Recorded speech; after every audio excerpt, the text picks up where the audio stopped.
জল ঢালা হয়ে গেল তারকেশ্বরকে ভোলে বাবাকে।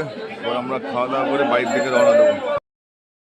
অনেক চেষ্টা করলাম কাশী বিশ্বনাথ থেকে যে হেঁটে আসার, আর পারলাম না হেঁটে আসি। লাস্টে ফটফটি ভ্যানে আমরা চলে এলাম ভোলে বাবার কাছে।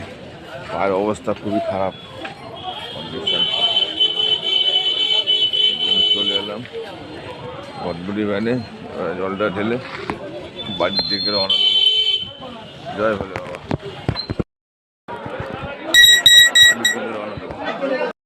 হয়ে গেছে, আমরা চলে এলাম ফাইনালি তারকেশ্বর স্টেশনে। তো এখান থেকে ট্রেন ধরে বাড়ি। তো আগে যখন আসতাম তখন বাড়ি যেতে যেতে 7টা 8টা 9টা বেজে যেত। তো এবার 9টা 10টার মধ্যে বাড়ি ঢুকে যাবো সকাল সকাল। এবার খুব তাড়াতাড়ি হলো। এই যে বাইরে হাতে বাঘ, বাড়ি যাচ্ছি, টাটা, আবার আসতে বছর।